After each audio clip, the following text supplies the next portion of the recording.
Panoorin nyo mga boss kung paano tinalo ni Ryan Garcia ang champion na si Mario Barrios.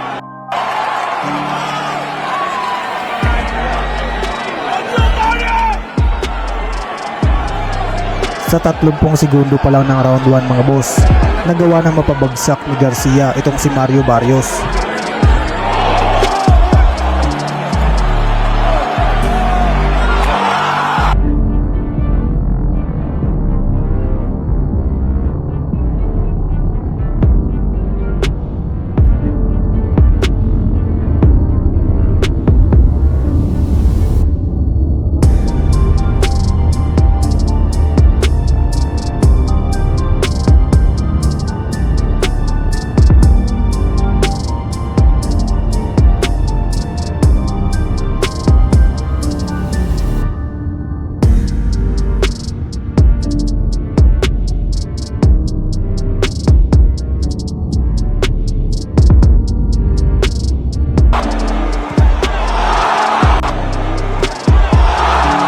Hanggang sa matapos ang kanilang laban sa isang one-sided na unanimous decision.